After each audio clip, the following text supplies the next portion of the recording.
Tumagder tayo kabsat Isaiah 40 verse number 31. Isaiah chapter 40 verse number 31. We'll start reading from verse 29, page 824, kadigiti 5 Bibles tayo. Page 824, Isaiah chapter 40, starting in 29, kastudi ko natin Bible. He giveth power to the faint.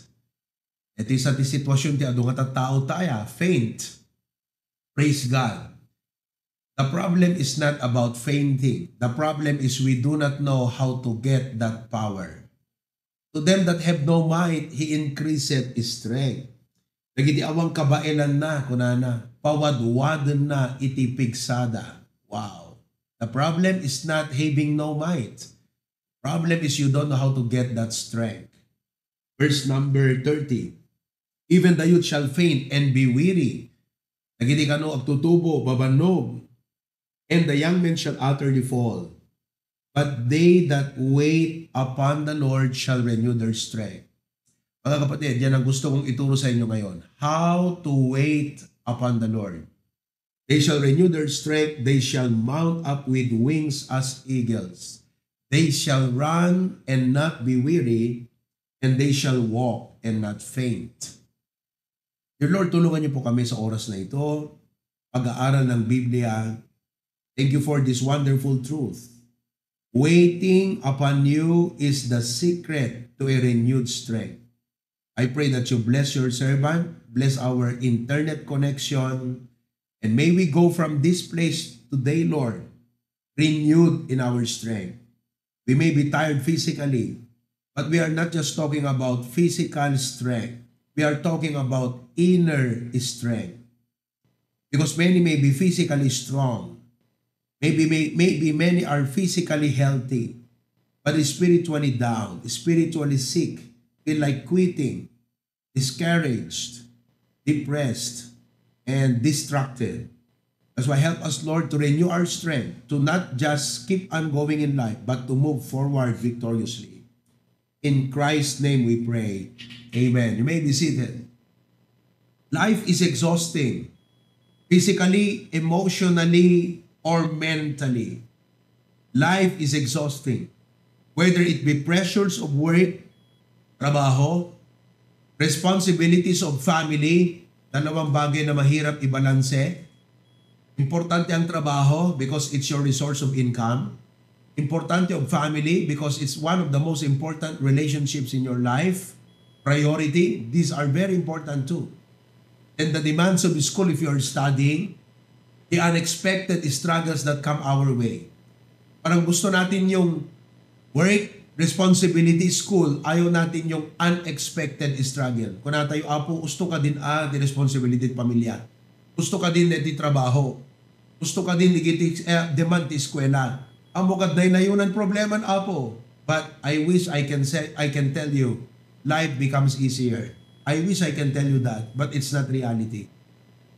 I wish I can tell you students that after you finish college, life will become easier. I wish I can tell you that, but it's not. Because ang trabaho ka, karoon ka pamilya, and then nung nag-asawa ka, karoon ka ti anak, tagibig ka, sikog ka, tagibig ka, padakkel ka, ubing.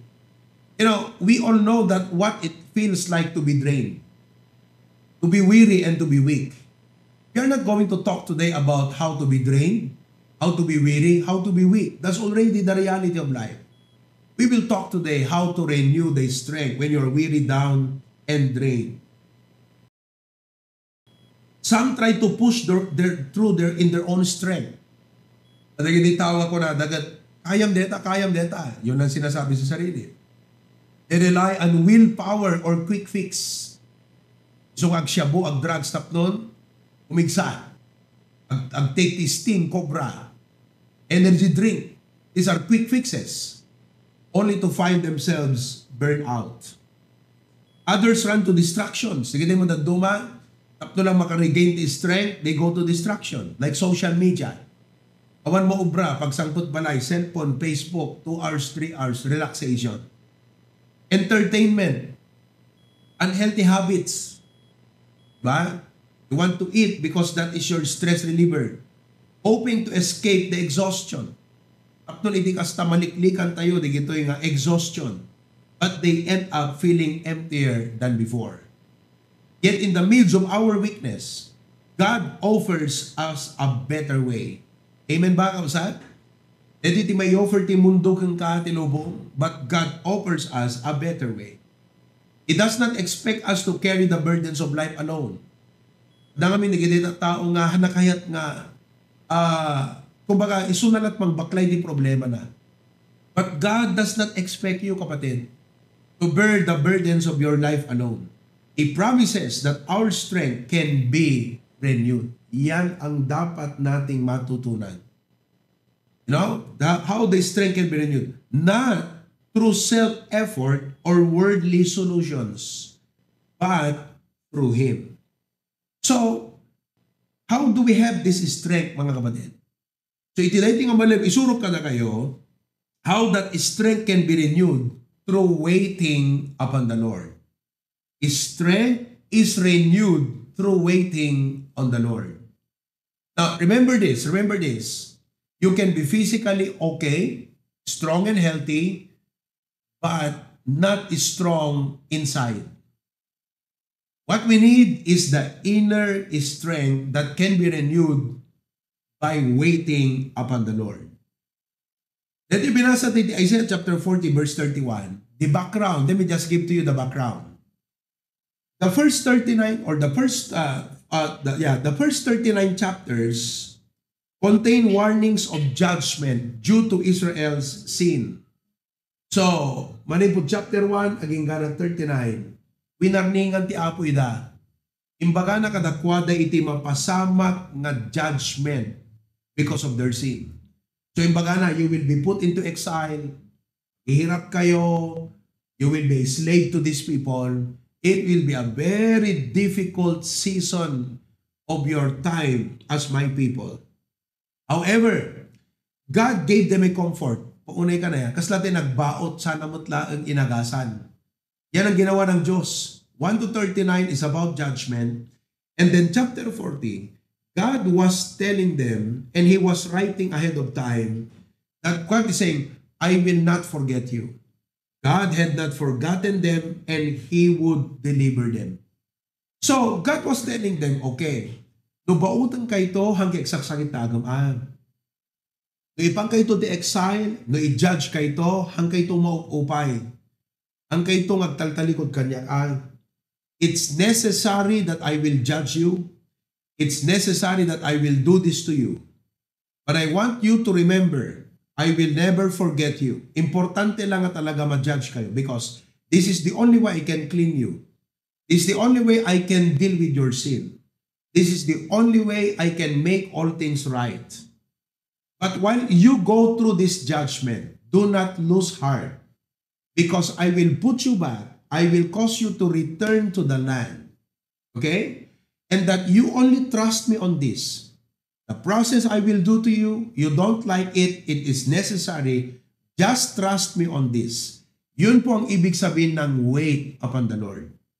Amo kayat di agda mga sitwasyon, among nga ti Apo parte ti proseso nga kayat ng aramiden iti biyag mo, you trust God on that. Kayat nga sawan, you know it's on a temporary procedure in God's plan. You don't like it, but trust Him on this. There will be a positive outcome. So, no, dakit ka di nga pamati, a faith that is based upon hope. A hope that is based upon the promise of God.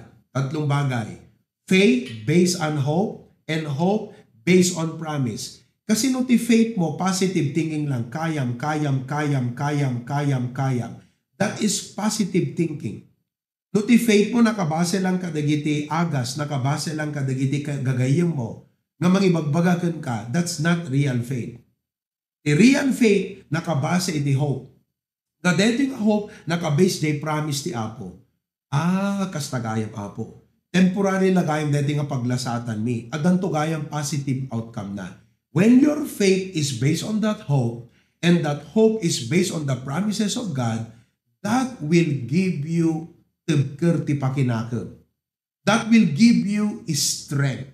kaya nakakabsat nga overcome dagiti anyaman na rigat kanati arig na kumagat nagrigat ti ag security papeles, nagrigat ti ag security dokumento, ngam no pampanunutan nga ti papanan DJ nga rigat mo ket mapan US awan kakabsat kayang nga anduran iti nakatakder nga aglogan ti bus nga mapan Manila, kayang tagtaktakder nga makipila, kayang iti makisaang uri na susungit, kakabsat nga kasangsang nga pagalag di dokumento, kayam amin, because ti panunot mo, mapan Amerika deto, mapan Amerika deto, mapan Amerika deto, mapan Amerika deto.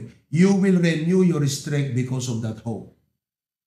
That is the simplest, the clearest, and the most basic or fundamental meaning of what it says in the Bible, wait upon the Lord. In other words, your faith is based on a hope that everything will turn out right. Mabaling nga digito ikat ibil, mabaling nga digito ikat madi kakabsat ti panagkitam, ngam adanto na pintas gayam nga outcome na iti panagbiag mo. When you have that hope, and there are times that you do not have the idea what is the positive outcome. You do not know what will be the blessing in disguise. You do not know what will be the reward after all of these things. But you know that God will turn everything right, good for His glory and for your own good. That hope will give you the strength to endure all of the challenges of the present. Dito ti meaning kan essence ti wait upon the Lord kakabsat. Are you with me? Naalay mo lang, did you point na kakabsat? Amen? Okay. So, let us reflect a short way of reflecting by way of application kakabsat. For example, in career, di ba? Di pa nagtrabaho, the struggle is real. Oh. Kasi the problem is this. No, I mean, the point is this. Let me give you the other part. Kasi pinakita ko yung positive part. No, I mean, hamo makita DJ nga dagayang positive outcome, nga dagayang goal ti apo, nga dagayang adagayam DJ kas aramiden na ti agdaba iti biyag mo. Okay? Kayat mo DJ positive outcome nga sigod, but you do not want the process.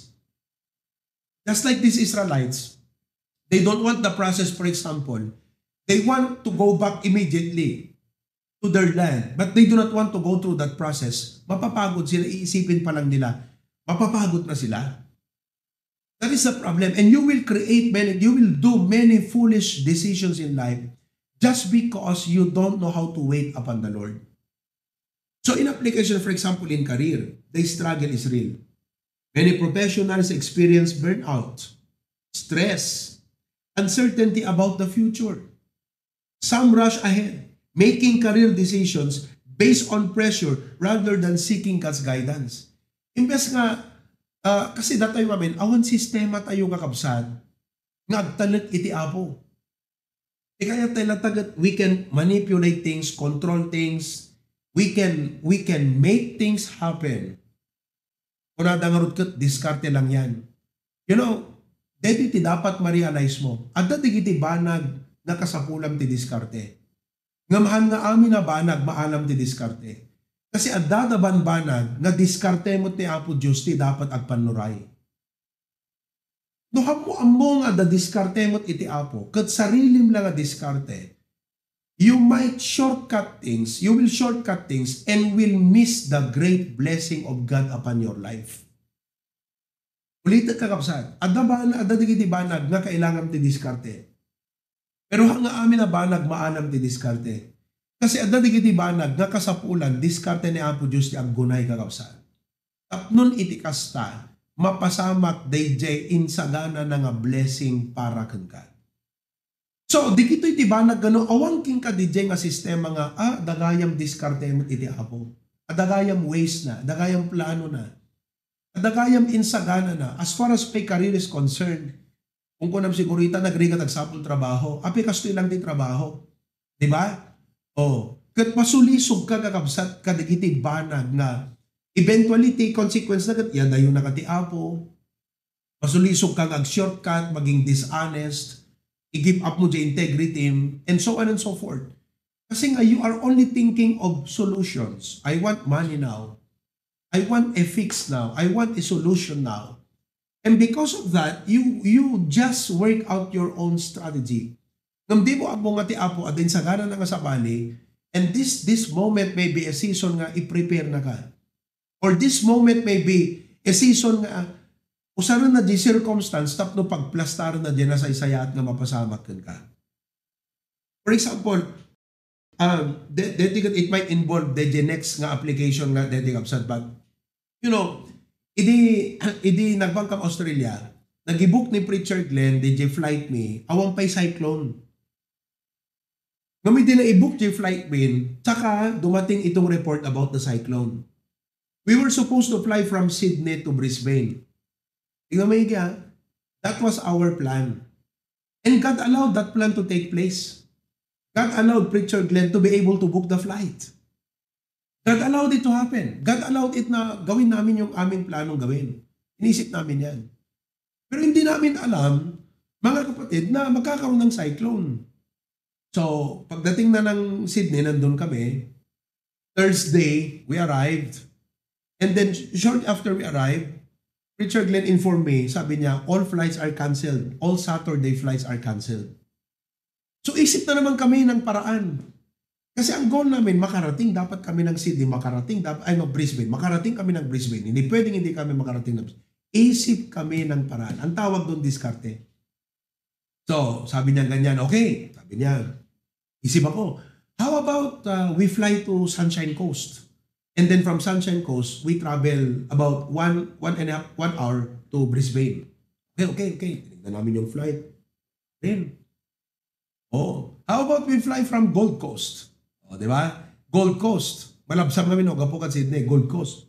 We fly from Gold Coast. Then from Gold Coast, that's about 2 hours to, 1.5 hour to Brisbane. Okay. Then, nag-isip ulit kami ng another plan. Plan B. Kung hindi mag-work out yung plan A, plan B tayo. Ano yung plan B? How about we rent a car? That time kakapsa. Mag-drive ka ni Preacher Glenn. Manipod ti alauna ti after lunch ti Sabado, sakam sumangpot ti mga alas 10, alas 11 ti Rabi, Jai, Brisbane. Pero inisip namin, pwede natin gawin to. Kaya lang, pagdating ng Brisbane, kung talaga matindi yung ulan, baka, baka, may stranded din tayo. So alam nyo ang sitwasyon namin, wait and see. Ito yung time na talagang, Lord, ano bang purpose mo? We just wait and see kami, mga kapatid. Ito yung ibig sabihin ng wait upon the Lord. Kung wala kang ganong sistema, mga kapatid, pipilitin mong gawan ng paraan. Lasatong tilayos. Panukatam ta airport, makiapa ka. Kasi hindi nga po pwedeng hindi ka makalipad papuntang Brisbane. Doon po tayo nagkakamali. Kaya tayo nakikipag-away sa tao, nakikipagbarilan, nakikipagbanggahan. Kasi pipilitin natin Hindi ka marunong mag-wait upon the Lord. So ito na, wait and see na kami. Okay, pambira, sige, antayin na lang natin kung anong mangyayari. Pero ang aking request sa Lord, sabi ko, Lord, nagnina ti pinagplete me, nagadayo ti bienahe me, tapos mesa Domingo aklang, deti supposedly, nga 2 Sundays ako mapangaasim apo, let not go vain. Among ti kunak kakabsat, apo kunak, mamati aken ka, an na mabalin nga awan na saya at nga ibunga, daytoy nga dakes nga napasama. Dayta tikling ko di apo, Romans 8:28. Lord, hindi pwedeng walang mabuting idudulot nitong masaklap na nangyaring. Masaklap yung ulan sa totoo lang. Alam niyo ang mas masaklap, nasira yung mission house. Naperdi digij silaw, hana mabalinan kakabsaan. Oo. So, ang nangyari po, good pa rin ang Panginoon Apakabuti pa rin. Bakit kanyo? Nakalipad kami ng Sunday. After lunch nga lang. So, 1 o'clock in the afternoon, naka-fly kami from Sydney to Brisbane. Good. I can meet the brethren on Sunday. Amen. Salamat, Lord. Pero may mas malalim palang plano ng Diyos. Di ba? May mas malalim siyang plano. Nasira yung mission house ngayon.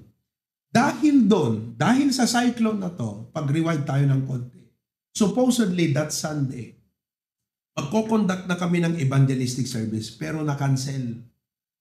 So, napilitan di kiti brethren, nga agsarak iti sa bali nga venue, nga isot paggimungan mi iti following Sunday. Yun na. Ang mura, $150. Iti kami mission house, ti contribution di kiti kakabsat every week, about $300. Iti venue, 7 hours, $150. So, nasira yung mission house, the following Sunday, hindi kami pwedeng mag-meet sa mission house. That was the last time we went there. So nag-meet kami di Barong venue and it gave me an idea. Sabi ko, pwede pala to. So hindi na kami pwedeng bumalik sa mission house. Because of the bagyo, pinaalis kami ng Diyos sa mission house. Ito yung bad. Ito yung good thing na nangyari out of the bad situation. Because of that, I told them, sabi ko, pwede pala to. Mag-book na kayo ng mga venue. So brethren, nakabook na sila ng 6 months. 1 month pa lang ang nabayaran. Yung 5 months hindi pa bayad. Yun po yung dapat na meron tayo. Inuulit ko po. Agdo de kiti banag nga dapat maalat ti diskarte. Plano nga nasayaat. Ngamahan nga amin na banag maalam ti diskarte. Kasi ti Apo at the diskarte na kakabsat. That's when you need to wait upon the Lord. Instead of getting angry, instead of blaming people, instead nga makiapa ka, instead nga pilitem kakabsat, maupay ka nohan nga agbalay giday plano. Okay? You wait upon the Lord. And when you wait upon the Lord, it will give you renewed strength. The word strength here does not just mean physical strength. It means the power to keep on going. You will mount up your wings as eagles, run and not be weary. You will walk and not faint. So if you are a career person, this is the challenge to you. Waiting on the Lord means trusting His timing for promotion. Among nga sikat qualified nga ma-promote, hangka nga na-promote, hangka makiap-apa, bayam lang tayo, talag mo ti Apo. Well, you might try to talk to your boss. And, subukak man pelang dito plan A. No talaga nga madi, well, this is really God's doing at nasabali nga plano ti Apo para kanya.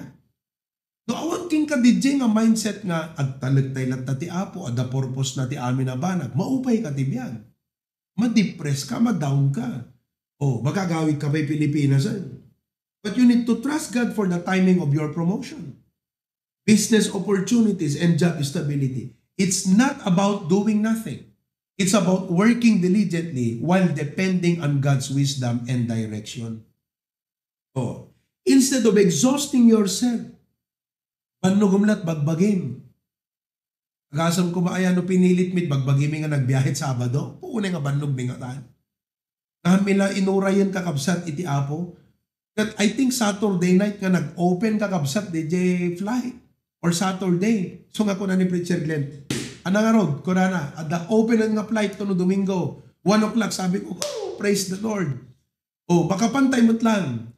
Ika DJ, kaya't may nga mangyari, nga makapangkam ti Domingo at Brisbane, nangyari, nga adapi dakdag kila plano ti Apo. Hala nga makapangkam ti Sunday, pinerdi na pa di Mission House, tapno makapag-venue kami iti Kabaro. Tatanagmay at ti outcome na. 33 ti attendance na kakabsat iti Sunday. To God be the glory for that. At dadwa nga bisita, nagmayat ti agawis, nalawat parking, very comfortable, nakamay-mayat kakabsat. You see that? So instead of exhausting yourself, trying to control everything, trust that God is leading you. 35, instead of looking at other success, makita mo digiti kabatch mo, Apo, nakadayudan. Apo, babaktangdan. They figured everything out in life. Awan ti problema dan. Successful dan. Kat may stress ka, tapilitan mo ti sarili nga makikope up ka dayjay. No. Dapat ipanunutan ko nam, Lord, they base your success on worldly standard. Siyak ti success ko, Apo, kat di pa nagserbik ka. It's not really having all of these things because all these things shall be added. The success kanya kat mayon unaka, seeking you first, all these things shall be added. And then on the other hand, you trust that God has His own perfect timing for you. So yun unam lang ti Apo. Ti problema ita, gato po ta kayat mo't maki-cope up, kayat mo't maki-kompetensyan kakabsat, by amo ti agserbi ti Apo, trabaho ka nga trabaho, triple job, Di ka pa maturugan kakabsat. Apay, kasi kayat mo, ti makikinnamat. Kayat mo makikompete. Instead of seeking God's kingdom first, trust that all these things shall be added unto you. Oh, maybe you are also facing repeated failures. Diba? Ado digiti attempts mo. Oh, katataan kakabsat, ado digiti compromises tapnon kunadaging kagat bira. You're doing it the hard way. It's the hard way, but it's the right way. Kunadagat, there is an easy way. Oh, it's quick success, easy money. But what do you do when you wait upon the Lord? Kunam apo no, I cannot give up my integrity. I am a Christian. I need to know. I need others to know you're in control of my life. I need people to know my God is not money. Success is not my God. My God is you. And you will give me that money. You will give me that success later on. But I want people to know you are my God. I will just wait upon you, Lord. When you wait upon the Lord, we will remain honest. Keep praying. And you will wait on God's direction in your life. That's what it means to wait upon the Lord. Nagigets nyo mga kapatid? Oo, nagrigat kami dito, di ba? Kasi instant amin, madalian, nakukuha sa diskarte nga. Pero you have to wait upon the Lord. If you're a parent, parenting, the struggles of parenting is real. It can be overwhelming. Especially when you're dealing with child's rebellion. Ada di kita ubing nga naswang, natangkad ulo na, narigat isuro. You're probably dealing with family sicknesses. Nagsasakit kayo amin. Financial struggle, agkarigatan kayo nga pero may kakapsat. Waiting on the Lord means praying for wisdom in parenting instead of reacting emotionally.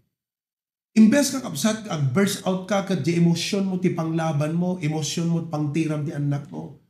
Una ka na ako, apay nga hanggang, why can't you be like this person? Kung kunamon. Diba? You're reacting emotionally. Why don't you pray for wisdom and say, Lord, very challenging, ti padakil ti anak.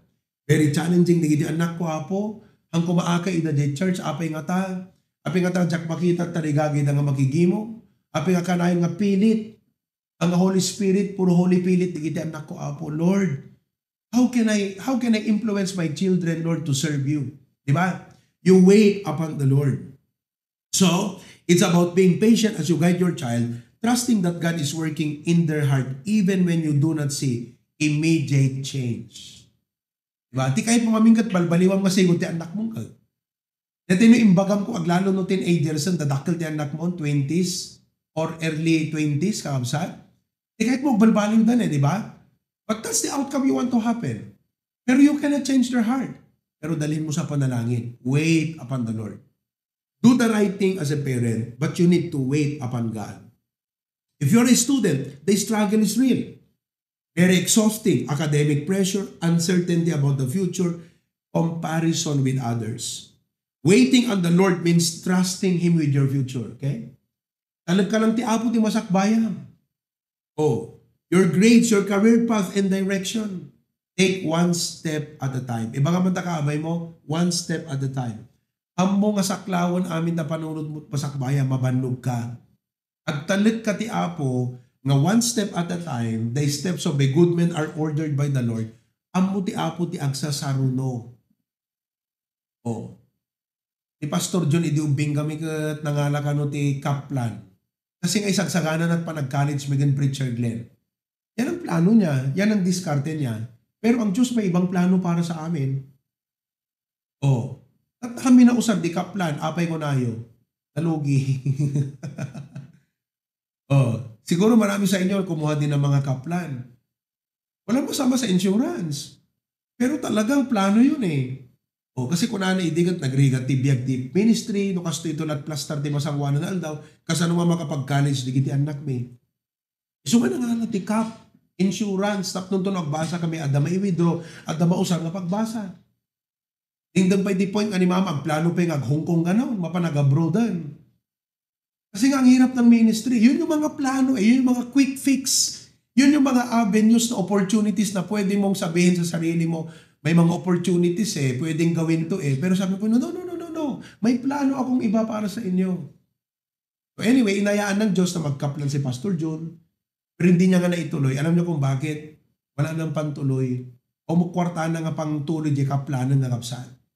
Kayam ko na ti Apo, amo masapul ta kaplan, Pastor John. Kasi nga, di anak mo nga inaunag, pastor. Di may kadwa nga anak mo, ito haway nga agbasan. Anto nga ta Pilipinas. So, ano yung preacher nila? Nagbasat nursing, third year college na, hindi kuha kakabsat, umay di haway. So, nga hananalpas di nursing na ka. Oh, hanan na usar di kaplan ni diag nurse dito eh. Ano ba't na usar di kaplan ni diag nurse ita? But that's what I'm saying here. Kaya tayo nga saklawan amin ti future, kung di tayo amot plano di Apo, just take one step at a time. At dahil nga pamatin kakabsat nga ti Apo, amunan dagiti na order nan dagiti agdang, amunat sumarunot ang anak mo, amunat sumarunon, amunat next year, amunat 10 years, hangka nga madanagan, kasi di pa nagdanag mo isot pang pakapsut king ka. Just trust God about it. Ori agarais nga problem, hangka madanagan kakabsat, amu ti Apo, nga agarais deta nga problem, amuna pa'y no kasano nga malusutan to deta nga problema. Amuna no kasano nga masulbar deta nga problema kakabsat. Just trust God. E dapat aramida maging faithful ka ng iti Apo. Agtalik ka laeng kenkwa na hangka maawanan namnama. Iba ka matakaabay mo, hangka maawanan namnama. Sikat tao nga dapat hanapulos maawanan tinamnama. Amen? Oh, you see, that ni, praise the Lord. For those who are facing problems, the struggle of life is real. Life's problems, family conflicts, financial struggle. Sino kada kayo di mag-experience sa amin, di kita ibagbagakon nga kabsat. Pastor, dakamsamot, di kita ibagbagamon. Ha? Kunor ni Brother MM Kanyak, di ka nagipulong samot ti Apo king ka pastor, kunana. Oh, it can feel overwhelming. Talaga. Iso nga doon tao nga kapsot, uri na sanunat.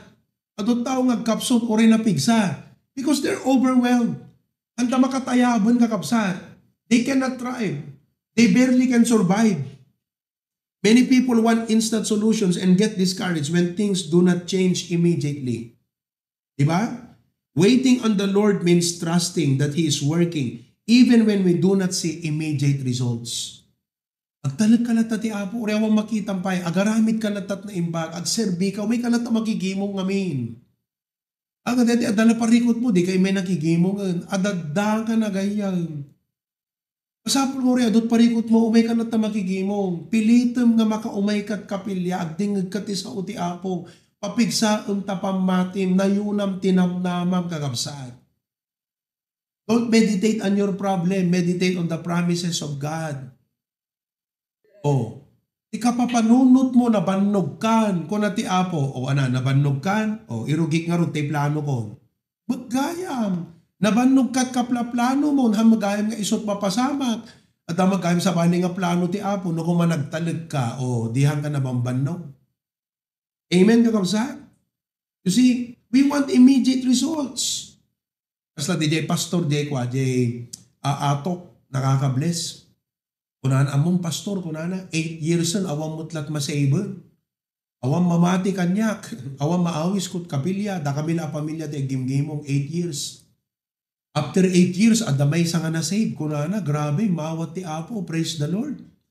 Talpasan nga nasave, dahil nga kapsat, kunana, 14 nga sigot ti binaw ti sarak, kunana, ni, apay man pastor, kunana, bunta 12 anak na sa duwada nga agasawa, 14 da amin, nagbaptize da amin. Egat no kuma na upay kakabsat, pinanawan na after 8 years, di awan. At adabalainan, adakapilyanan kakabsat, di Atok Benguet. Oh. Kat na gorderak, dumagas na itag, 35 pesos ti broccoli per kilo. Oh. Mang-order ka man di 20 kilos, pastor, kung nakadadan ni Simbang Putdan, dadan tababaan. You see that? Ang kamaupo-upay. Ito problema tayo kakabsat. Kasi natin na dete agila nga na makatayaban. Hantay makatarayan. Hantay makapagnaapulusan. Ijay tayo nagtaan. Why? Naupay tayo di problema. Nasalun at kamat. Mayat mo ti laboratorium. Maumot high blood mo. Mayat mo sugar mo. Napigsa ka mo't penangamangan. Kaya nang naupay kan. Ijay ti problema no awan king ka ti sistema ti wait upon the Lord. And there are many people who have a strong temperament, type A personality. Ito yung mga tao na talagang they want everything pag nangyari, dapat mangyari. Pag hindi nangyari, hindi pwede, dapat mangyari. Ganun tayo lagi. Hindi natin alam, ang Diyos din po may sariling kaparaanan. You have to learn to trust God. You see that? Waiting on the Lord means trusting that He is working even when we do not see immediate result. It's about believing that delays are not denials. Kung natiapog ka, one anak ko, this time it's not about solution we are talking about. This time is about building you up. It's about preparing you. It's about developing a character in you. Oh. Kaya't kapela nga imold, kaya't kapela nga mulyan, sakbay nga mapasamak, di ko nang nga mapasamak. Instead of rushing ahead, trust that He is preparing you for something greater. Kung mo nga believe, God is preparing you for something greater. You believe that? Yes. I believe God is preparing me for something greater. I believe God is preparing you for something greater. So nga di kita problema kan parikot mo, hamoy ibilang nga mang perditi biyag mo, ibilang mo nga panang i-prepare ti apo gan ka. Oh, maybe you need the strength to forgive and find healing. Many people carry deep wounds from betrayal. Diba? Ada nagaramit ti dakas king ka, aging gata, di mo malipata, nasakit na agam mo. Amen? Oh, deep wounds from betrayal, from rejection. Agasam ta, sika kumat qualify, ti pa nagkitam ti bagim, handa ka nga tinanggap, nasakit na agam mo kahit mo't makiapa di ba? Oh, mistreatment by others. Oh, kasla dete, nagkayat mo nga ibag, anak parikot mo kanya. Api nga kaskas na anak. Di ba? No, mabalingkat kayat mo nga sa langadun eh. Di ba kakapsat? Kayat mo pa nga ilunod ko man eh. Di ba? Di ka pela matiklib, di ka pela matay. Di pela tubot rabong takimut mo kung gunan. Di ba? Kayat mo nga ilunod isuna. Adon. You are reacting emotionally. You know why? Because there is no waiting upon the Lord. Kaya't mo nga tutupan amin nga tao nga garamid ti madigan ka. Some struggle with waiting for justice. May luplupag kami mutlatan. May rururuman kami mutlatan. Nakamutlatat mauyawan. Diba? Growing up, dakam kini Preacher Glenn, ikat adamot pa nagapal mi kadigidi pa adami nga pastor's kids at anang urgot nagrigat mo ti kasasad, idi di mangrugrugi ti ministry ti bakara. Kung kuna na tani mama kada kami di hanga di kita kitkitan nyo, hanyo mapapalan di kita, ti importante mayat ti ugali yo, mapadakkel kay nga naimbang, mapadakkel kay nga nasayaan, di ba? So dadamot dagiti pa nakairuruman, dadamot dagiti pa nakaumsi, uri man nagip mi kakabsat, awan man la di puso mi nga dete, kaslang kwa digiti tao, no? Because we were trained kakabsat to forgive. You know, we were trained to wait upon the Lord. We were trained nga, digiti nga pasamak ti panagbiag mi, pasut na tapnon ma-appreciate mi uray basit a blessing. Kailangan nga dimanan kam iti kakasde nga pasamak iti panagbiag. Tapnon ag-matured kami. Maawatan mi ti pudno nga kasasa. Dumakkel ti pama. We had to go through that situation. You know? So, waiting on the Lord means trusting Him to bring healing and justice. Dadigit na nagaramit ti dakas, bay amlatan, italik mo ida ti apo. Alakat no, kailangan nga maipakapitan mo, nayasidig mo ta pulis, yasidig mo latan. Let the police deal with them.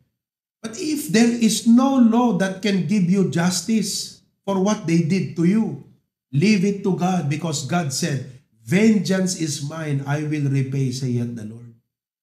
Nakita mo pa yung deta kakabsat? Waiting on the Lord means trusting Him to deal with those who wrong you rather than take revenge. It's about surrendering the pain to God, allowing Him to work in your heart, and choosing to move forward in faith. Amumot kon ko na nga, idadakat ti Pilipinas kat irurumundag ka, di kita karubang. O idi nakapangkat Hawaii, hanggang mo't kagpangpagasa ko na, anangarot kita, dagay nga kakaruba, nga nang irurumun kanya kita, adda at awayan. That's not the good spirit. Kasi ni Joseph kakabsat, Genesis 50:20, ikabil mo man ulit. Ano yung aramidon deta kakabsat? Genesis 50:20. Na kayo kakaruba may, dagay nga kakabagyan, nga iluplupag na kami di, basi-basi din na nga pamilya, anang itanda kam hawayan, ana ita. Hindi ganon. Kasi kuna ni Joseph, but as for you, ye thought evil against me. But God meant it unto good.